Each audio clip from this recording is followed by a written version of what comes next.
Hello everyone, welcome back to Rice Fix. And guys, today in this video I am going to show you and I am going to explain to you how the car brakes operate, guys. Now if you want to repair your car brakes, you should first know how they operate. If you don't know how they operate, then it is very difficult to repair them by yourself, guys. So you should have the basic understanding, basic knowledge of how your car brakes operate, from where the fluid comes, where the fluid goes, how the disc brake pads touch the plate and stop the tire. All these things you should know, guys. You should know how your front disc brake operates. You should know how your drum brakes operates, your rear drum brakes. You should know how your hand brake operates. And once you understand how they operate, guys, it becomes very easy to repair them by yourself then. So understanding the process is very important, and that only, guys, I am going to teach you in this video. And I am going to make use of a whiteboard like this to show you guys. I'll get the camera close to the whiteboard and I will draw on the whiteboard, guys, and I will show you guys exactly how the fluid passes through the lines, how the disc brake operates, how the drum brake operates, and how the hand brake operates. All these things I will show you in this video, guys. So come close near the whiteboard. So guys, here I will draw a car so that you guys will understand it properly. Now my drawing skills, guys, are not that good, but the diagram is very important here, guys, so that you guys can understand properly. That is the reason why I will try to draw a nice diagram here. So here I have drawn the car body, and here I will draw the hood of the car engine bay. So we will start from the engine bay, guys. So this is the engine bay, and inside of this engine bay, guys, there is something called as a brake fluid reservoir, means where you put in your fluid. So this is the car brake fluid reservoir. As you guys can see, this is only one way where you can top up the brake fluid. And once you put the fluid inside of this reservoir, it goes to something called as the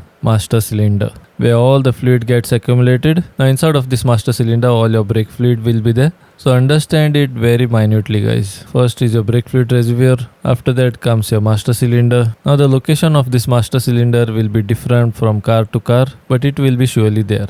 Now there are many things connected to the master cylinder. So the first important thing which is connected to this is, guys, is your vacuum power booster. And inside of this vacuum power booster there is something called as a diaphragm. And your vacuum power booster is connected to your brake pedal. So this is called as a vacuum power booster. Now the functionality of this booster is, guys, when you press the brake pedal, with the help of the engine vacuum, the force which you have applied on the brake, it will increase that, and like this you can press the brake pedal very easily and you can stop your car very easily, because it creates a pressure difference, guys, between both the chambers, and these chambers are separated by the diaphragm. Now vacuum is created on one side of the diaphragm and the other side is exposed by the atmospheric pressure. So when you press the brake, it creates a pressure difference and it pushes the diaphragm, which indeed activates your master cylinder, which activates the brakes. Now a combination valve is connected to the master cylinder, guys. Now from this combination valve, all the fluid lines get connected. But before I draw those fluid lines, the disc which is there on the tire,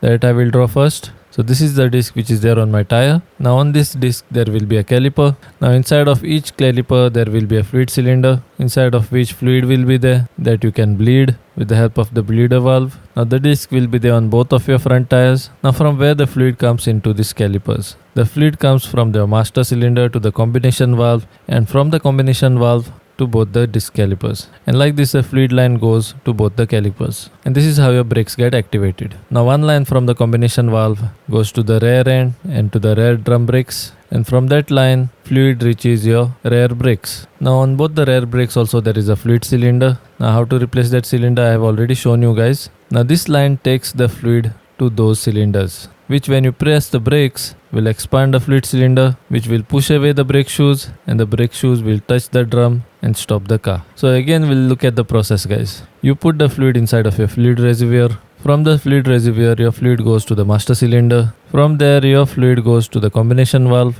From the combination valve your fluid goes to your front two tires, and one line goes to the rear brakes. So like this your brake system operates. But now we'll see how your hand brake operates. Now your hand brake, guys, doesn't operate on the fluid. This has the normal cable system, means when you pull that cable, then the brake shoes which are there inside of your rear brakes will expand and they will touch the drum, and like this your brake will activate. This system is like a normal system which we have on the bike, means when you press the brake, the cable gets pulled. Once the cable gets pulled, it will expand the brake shoes inside the drum. They will touch the drum and the brake will be activated. Now near the handbrake lever there is a brake adjuster right here, and inside of the drum also you can adjust your handbrakes like this, that I have already shown you guys in how to replace brake shoes video. Now each tire has its own fluid cylinder, and on each cylinder there will be a bleeder valve from where you can bleed the fluid. And wherever you have the disc brakes, there will be disc pads there, and if you have drum brakes, then you will have brake shoes there. So this is your entire car braking system, guys.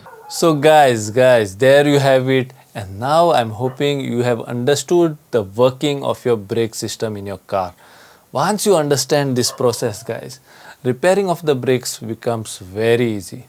Because first you didn't know where the fluid was coming from, where the brake shoes are supposed to be, where the disc pads are supposed to be. But now once you understood all these things, if anything happens or if your brakes are not working properly, then you can check your front brake pads, you can check your rear brake shoes, you can top up the fluid by yourself, you can check if there are any air bubbles in the lines, and like this you can troubleshoot your braking system and you can repair it by yourself. Now I have already made detailed and step-by-step videos on how to replace your brake shoes, how to replace your disc pads, how to take out air bubbles from the lines. Now all these things I have taught you in depth, guys, so that you guys can understand the braking system properly and you can carry out the repair by yourself. So guys, I'm hoping that this video was useful to you, and I'm hoping that you have learnt a lot in this video. So that's all in this video, guys, and I will see you guys in my next video. Till then, this is Raison for 90 signing out until we meet again.